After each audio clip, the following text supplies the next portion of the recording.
Alors, on va parler de The Cat Who Saved the Books de Sosuke Natsukawa. J'ai commencé, j'en suis à la page 50. Voilà. Je vais vous faire des updates dans des pages sans atteindre les 100 pages parce que c'est un livre qui fait 220 pages. Donc si j'atteins les 100 pages, j'aurais déjà lu la moitié, vous n'aurez pas eu beaucoup d'infos. Et en plus, c'est une lecture qui me paraît bien plus compliquée que mon précédent livre. Alors, pas compliqué dans le sens j'aime pas et tout ça, hein. Compliqué dans le sens c'est une lecture qui m'apparaît très philosophique en fait. Donc on y suit Rintaro. Comment il s'appelle? Rintaro Natsuki. Qui est un peu enfin pas qui est un peu, qui est complètement un hikikomori. Son grand-père vient de décéder. Donc il se retrouve avec la boutique de livres de son grand-père. Donc c'est que des vieux livres, c'est pas des livres nouveaux comme nous où on a. C'est que des vieux livres du genre Dumas, Victor Hugo, Antoine de Saint-Exupéry, tout ça. Et en fait, alors qu'il est en train de se morfondre et d'être encore d'être complètement perdu dans ses pensées, il va rencontrer un chat qui parle, qui s'appelle Tiger, qui va lui dire qu'il a besoin de son aide pour sauver des livres qui sont emprisonnés. Et donc là, il va être emmené par Tiger dans un univers un peu... alors, ça n'a pas l'air d'être un univers vraiment alternatif, parce qu'en fin de compte, il retourne chez lui juste après, hein. Donc, pour moi, ça se passe dans sa tête, en fait. Et il va faire donc la première mission, parce que je pense qu'il y en aura d'autres, hein, vu que j'en suis qu'à la page 50. La première mission, donc, c'est libérer les livres emprisonnés. Et donc, pour ça, il va se rendre chez un homme, en fait, qui vit dans une immense maison avec des milliers de livres. Quand je dis des milliers de livres, attendez, je vais reprendre... il dit qu'il a exactement, il me semble, 700 000 livres.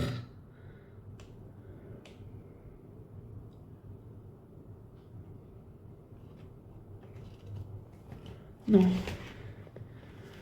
57,000. Donc il a 57 000...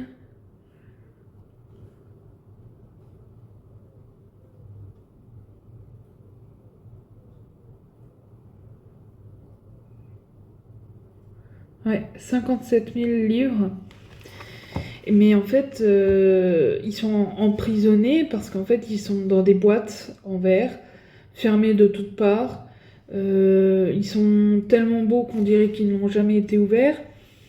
Et en fait, le but, c'est de libérer les livres. Et pour libérer les livres, il faut convaincre le monsieur que ce qu'il fait est mal. Et donc, ce qu'il fait, c'est qu'il lit les livres une fois, sauf qu'il a lu 57 000 livres. Donc, 57 000 livres. Donc, et Natsuki, oui, chez Rintaro, lui dit que c'est pas une bonne façon de faire, en fin de compte. Alors, j'ai l'impression de vous raconter le truc, mais très mal, en fait. Alors que c'est beaucoup plus poétique dans le livre. Et le monsieur va finir par accepter que Rintaro a raison. Et les livres, enfin tout va changer. Les livres vont s'envoler littéralement. Et puis voilà. Donc ça, c'est pour le résumé de ce que j'ai lu déjà dans les 50 premières pages. Ensuite, La première chose qu'on apprend, c'est que le grand-père est décédé. Donc je pense, et puis vu la réaction de Rintaro et tout ça, je pense que ce livre va traiter des phases du deuil. Et là, on est dans la première phase qui est le déni complet. Donc, ouais, je pense que ça va traiter des phases du deuil. Ensuite, donc comme je vous l'ai dit, c'est très philosophique dans la façon dont c'est raconté. Il y a aussi... je me pose la question, savoir si la mort du grand-père ne serait pas due à une cause surnaturelle, parce que le chat qui parle, quand même, c'est pas très commun. Qu'est-ce que j'ai mis d'autre?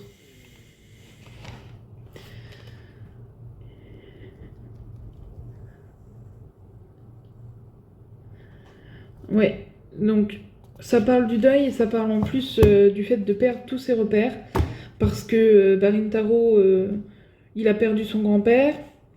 Il va se retrouver avec une tante qu'il ne connaît ni d'Ève ni d'Adam, qui est arrivée de Don de Seizu. Et il va devoir quitter la boutique dans laquelle il a toujours vécu. Donc il va perdre tous ses repères. Mais bon, vu le titre du tome 2, à mon avis, il va pas quitter la boutique tout de suite. Donc voilà où j'en suis. C'est franchement, c'est une lecture qui m'impressionne et qui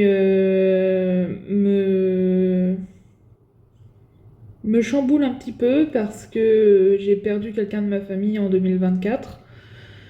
Et je sens que ce livre va me parler beaucoup. Beaucoup, beaucoup. En fait, il y a une double lecture. Il y a soit la lecture où tu lis le truc, tu prends vraiment le truc comme du fantastique. Et puis il y a la lecture où tu prends le truc de manière un peu plus philosophique.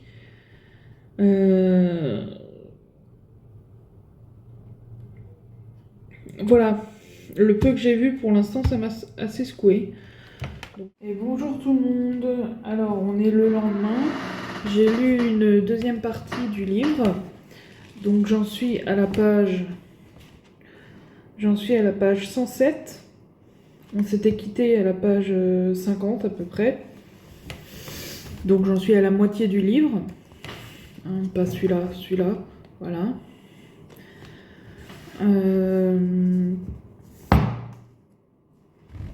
Donc j'ai découvert quelques nouveaux trucs. Tout d'abord, en repensant au précédent, à ma précédente lecture,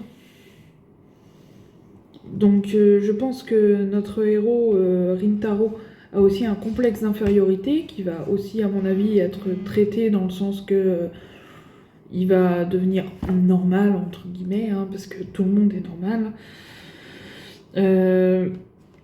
Au fil du livre.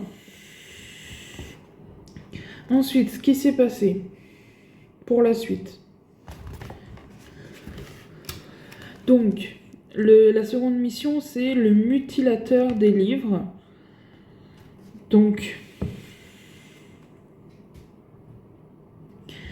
il y a la présidente de classe, la déléguée en fait de Rintaro qui vient lui déposer des devoirs.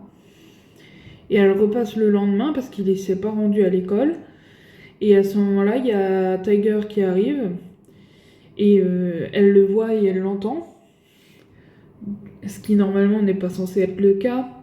Donc elle va accompagner Rintaro lors de cette mission-là. Et en fait, déjà je pense qu'ils vont finir ensemble. Hein. À mon avis, c'est clair comme de l'eau de roche. Et donc le mutilateur de livres, il se rentre dans une... encore une fois, je pense que ça se passe dans sa tête. Hein, voilà. Dans le livre, ça se passe pas dans sa tête. Ça se passe... en fait, le mur de la librairie, au fond, s'étend et ça les amène dans une autre dimension.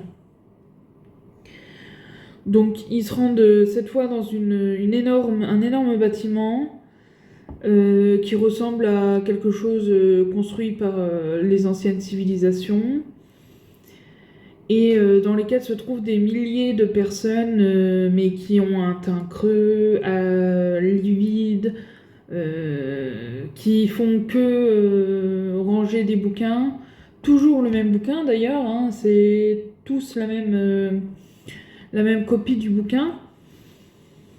Et en fait, ils vont finir par atteindre la pièce dans laquelle se trouve le directeur du bâtiment. Et donc c'est quelqu'un qui coupe les livres. Quand je dis coupe, il prend un ciseau et il coupe littéralement dedans. Des ciseaux, pardon. Il prend des ciseaux, il coupe littéralement dedans, et en discutant, en fait, il fait ça parce qu'il veut que les gens lisent plus, malgré leur manque de temps pour lire. Donc, il fait ça, et en fait, il réduit le livre à un résumé en une phrase ou deux phrases. Et ensuite, il colle tout ça ensemble et il en fait le bouquin ultime où il y a le résumé de 100 livres dans un seul bouquin. Et c'est le bouquin qu'on voit dans les mains des chercheurs dans le bâtiment. Donc Rintaro, lui, il va lui expliquer que c'est pas bien, que c'est comme s'il écoutait de la musique accélérée. C'est bien de vouloir lire vite, mais c'est bien aussi de prendre son temps. Et surtout, Rintaro, il va se rappeler, encore une fois, comme lors de la première mission, des paroles de son grand-père. Et parce qu'il vivait avec son grand-père, en fait. Ses parents se sont séparés quand il était jeune, et sa mère est décédée. Donc il a toujours vécu avec son grand-père. Et en fait... les paroles de son grand-père vont le guider dans quoi dire à notre antagoniste. Mais dans le discours de l'antagoniste, comme lors de la première mission, il y a du vrai en fait. Donc c'est compliqué de trouver quoi lui dire.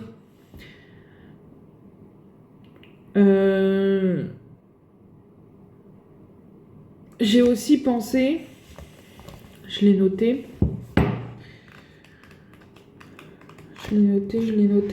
oui, donc j'ai dit, maintenant que j'y pense, ça va traiter du marché du livre aussi. Parce que la première mission, c'est la course aux beaux livres, à vouloir exposer ces beaux livres, et les achats compulsifs, donc lire le plus possible de livres, donc acheter tous les livres pour pouvoir tous les lire. La deuxième mission, du coup, c'est le concours de celui qui lira le plus vite, comme on voit sur les réseaux comme TikTok, par exemple, ou qui lira le plus de livres. Et la nécessité, là c'est d'un point de vue politique un petit peu, la nécessité de faire lire les gens. Et parce qu'en fait, ce que veut l'antagoniste, c'est que les gens puissent lire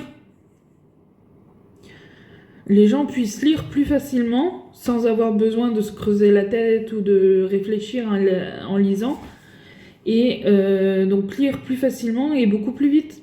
Donc c'est en ça qu'il y a du vrai, en fin de compte, dans son discours. Qu'est-ce que j'ai mis d'autre ?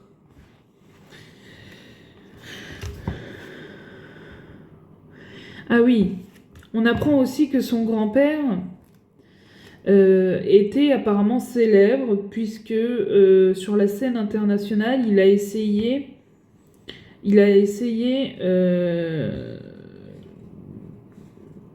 de faire en sorte que les gens ne disent jamais de mensonges, ne harcèlent jamais les gens plus faibles que soi, et d'aider les gens dans le besoin.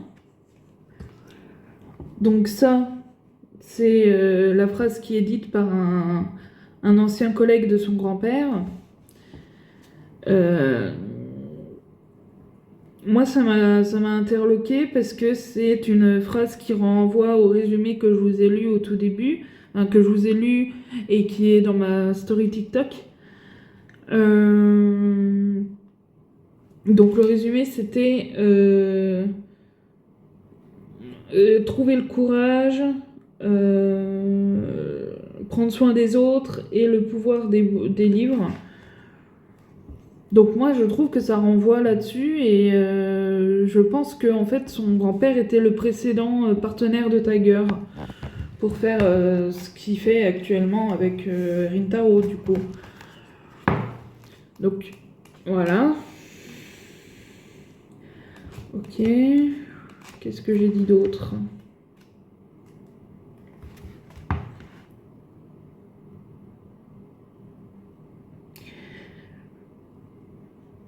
Vu qu'à un moment, donc je vous ai dit, il est accompagné de sa camarade de classe, sa déléguée de classe, et à un moment, elle adhère au discours de l'antagoniste et elle commence à changer, elle devient froide, aussi bien physiquement que d'expression, hein. Elle devient froide, le teint creux. En fait, elle devient comme les gens qu'ils ont rencontrés en arrivant dans ce monde-là. Et donc, j'ai émis l'hypothèse que toutes les autres personnes qui sont dans ce monde, en fait, toutes les autres personnes dans ce monde sont des personnes qui ont tenté d'arrêter notre antagoniste. Mais qui ont échoué, du coup. Parce qu'ils ont été convaincus par son discours. Donc voilà où j'en suis pour la moitié du livre. Alors je sais pas si la troisième histoire va faire tout le livre tout ce qui reste du livre ou s'il y a une quatrième histoire. J'essaye de voir.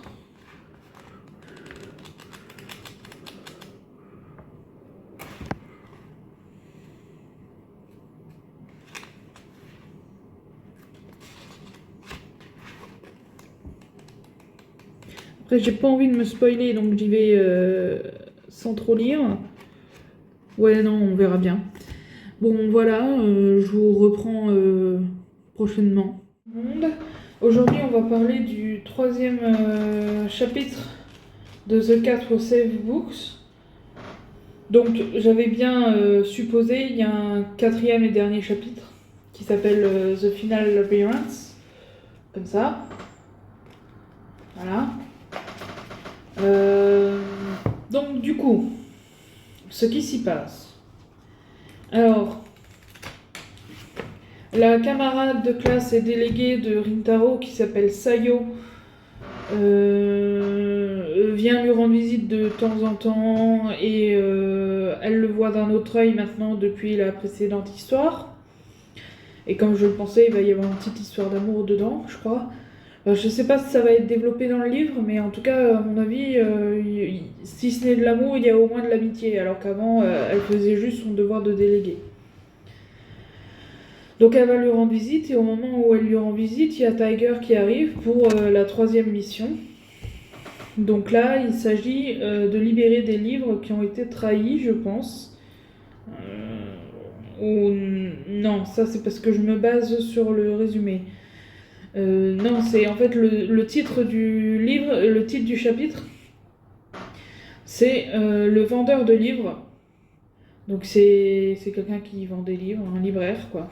Non, même pas, c'est un éditeur, je crois.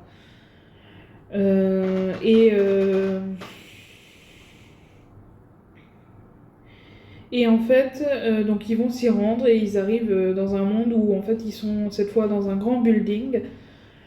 Et donc la sécurité est très serrée, où en fait, on va dire à chaque palier, ils doivent laisser quelque chose derrière eux, et le dernier palier ne supporte pas les chats et les chiens. Donc Tiger doit rester en retrait, alors qu'il est là normalement pour ramener Rintaro sur Terre et l'aider à trouver des arguments. Donc ça va être compliqué à mon avis. Et donc quand ils arrivent au dernier étage du building et qu'ils rencontrent le président de The World Largest Seller of Books, il me semble que c'est comme ça qu'il s'appelle, quand ils rencontrent le président, déjà le président sait d'où vient Natsuki. Enfin, d'où vient Rintaro? Natsuki, c'est son nom de famille. D'où vient Rintaro? Il sait qu'il vient de Natsuki's Book. Donc une petite librairie qui vend des vieux livres et des livres seconde main. Ils n'ont aucun best-seller et ce genre de choses. Et donc il va s'en moquer un petit peu du coup en lâchant des choses comme quoi il y a une règle à respecter et la règle c'est de vendre des livres qui se vendent. Voilà. Et à mon avis, c'était directement adressé à Rintaro. Ensuite, il va exprimer son propos, hein, le développer, pardon. Et à ce moment-là, Rintaro, il est en train de perdre, et faut que je vous rappelle que s'ils perdent, ils ne peuvent plus sortir du labyrinthe, donc ils sont morts, entre guillemets. Et donc à ce moment-là, je pensais que Sayo allait faire une intervention remarquée, parce qu'elle a un tempérament un petit peu explosif, mais pas trop, hein, mais un petit peu explosif. Donc je pensais qu'elle allait dire quelque chose du genre mais non, c'est pas vrai, Rintaro il est ci, Rintaro il est ça, etc. Mais en fait, non, elle va juste lui dire tout va bien, même si tu te sens pas bien, tout va bien. Et là, Rintaro va se rappeler des mots de Tiger, donc qui sont que ce labyrinthe fonctionne sur le pouvoir de la vérité, mais que tout n'est pas vrai et qu'il doit y avoir un mensonge quelque part ici. Et donc là, je me suis dit que maintenant il se rappelle des mots de ses amis et non plus des mots de son grand-père. Donc peut-être un signe qu'il est en train d'en accepter la mort. Et donc Natsuki va va réfléchir, pardon. Et puis il va lui dire que c'est pas vrai, que s'il n'aimait vraiment pas les livres comme il le prétend, il ne chercherait pas à en vendre à tout prix. En s'adaptant au marché, il abandonnerait tout simplement le métier de libraire ou d'éditeur.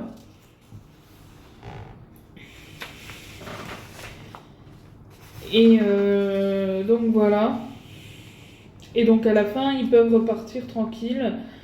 Et au moment où ils sont de retour à Natsuki Book, Tiger leur dit que c'est la dernière fois qu'ils se voient. Et au moment où il s'en va, Natsuki le remercie en lui disant qu'il lui avait permis de ne plus être coincé dans la librairie, qu'il lui avait permis de voir autre chose.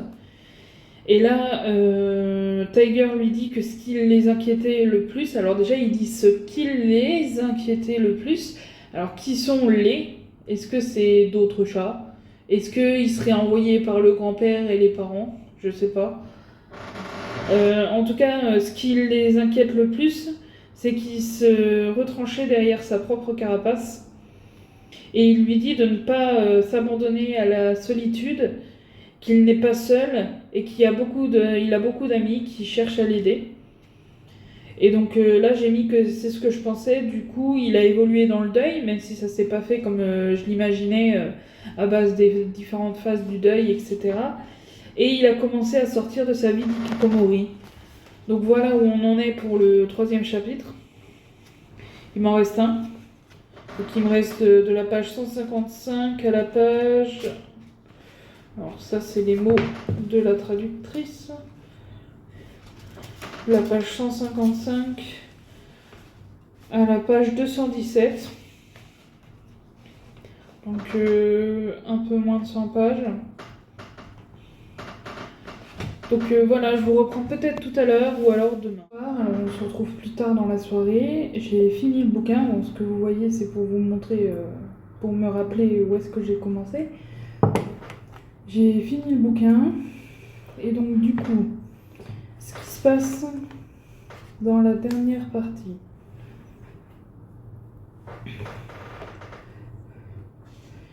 Alors que Tiger lui avait dit qu'il ne se reverrait plus, Rintaro le retrouve à un moment et celui-ci lui dit qu'il a besoin de lui pour une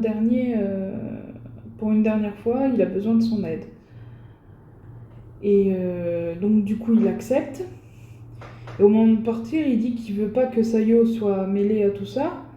Le problème, c'est que elle est déjà mêlée à tout ça puisqu'elle a été enlevée et elle est dans le labyrinthe. Donc il va devoir la sauver. Alors, au départ, je pensais que c'était le gars de la classe supérieure. Je sais plus comment il s'appelle, Akiba, je crois, qui, qui, euh, qui l'avait enlevé. Mais en fait, pas du tout. C'est une vieille dame. Et en fait, sur le trajet, Tiger lui explique que les livres ont une âme. Les livres ont une âme.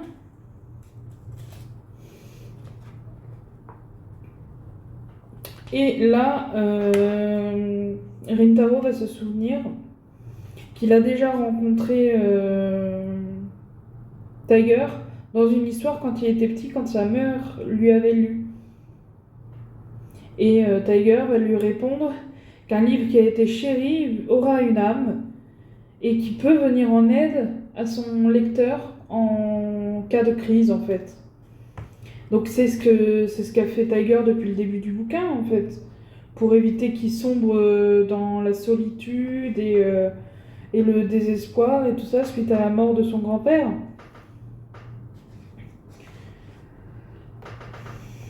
Et il dit à Rintaro d'y aller tout seul pour cette dernière mission.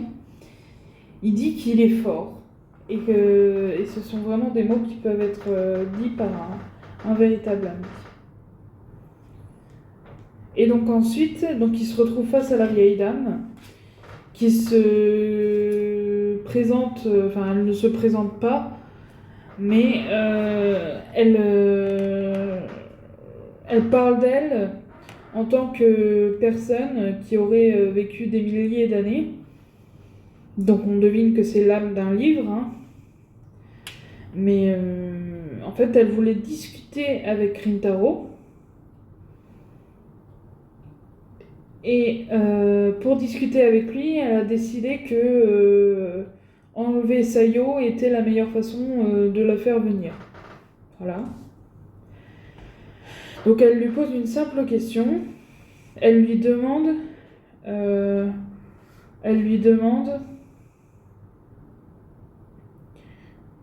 qu'est-ce qu'il pense des livres. Il me semble que c'est ça. Attendez, je vérifie.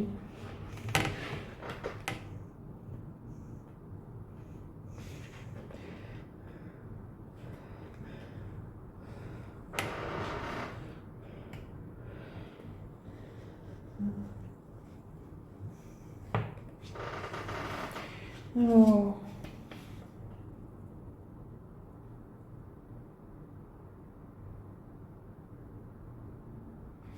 Oui, non, en fait, elle lui demande pas ça. Elle lui montre d'abord les propriétaires des 3 précédents labyrinthes qui ont complètement changé, en fait.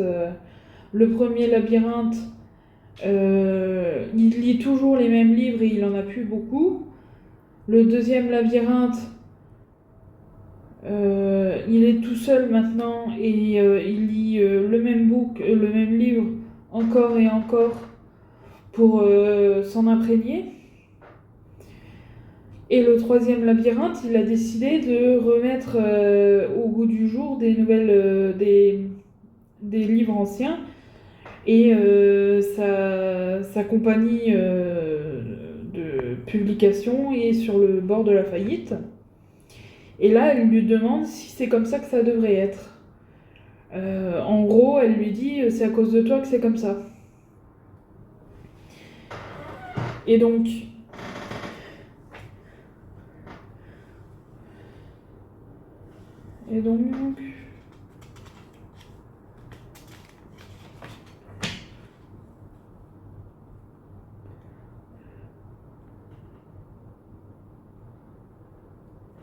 Il lui dit qu'il connaît pas la réponse, mais qu'il sait que les livres l'ont aidé à de multiples reprises et qu'il a été jusque-là grâce aux livres.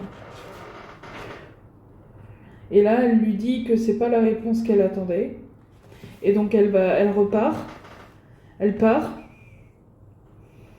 Lui, on reprend, on a été coupé. Donc elle lui dit que c'est pas la réponse qu'elle attendait. Et du coup, elle lui ouvre la porte pour rentrer dans notre monde.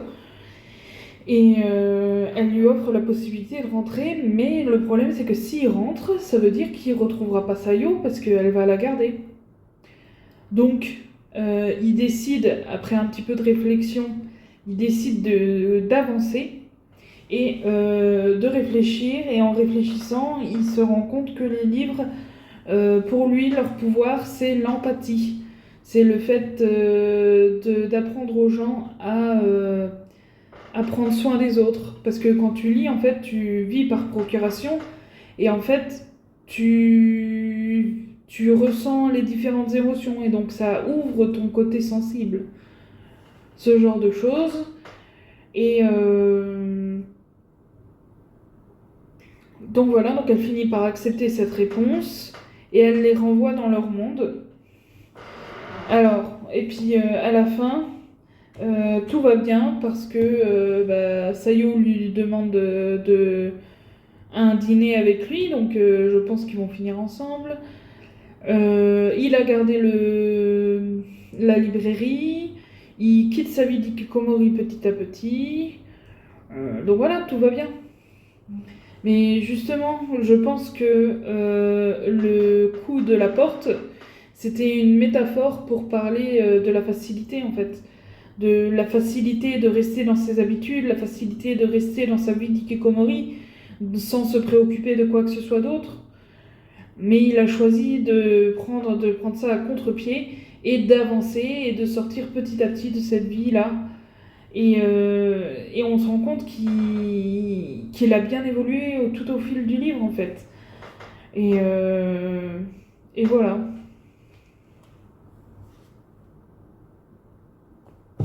Voilà, bon, moi, je vous reprends plus tard.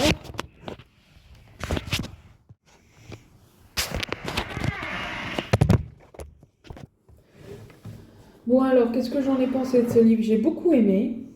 Je lui donnerai un 4 étoiles et demi, voire 5 étoiles. J'ai beaucoup aimé. Ça parle de beaucoup de choses. Ça parle du deuil. Ça parle de la vie d'Ikikomori et de comment en sortir. Ça parle de l'amitié. Ça parle de beaucoup de choses et de façon très poétique en fait. Donc franchement, j'ai bien aimé. Bon bah je vais vous laisser avec ça. Du coup, on se revoit une prochaine fois pour une prochaine vidéo. Et puis à bientôt. Au revoir.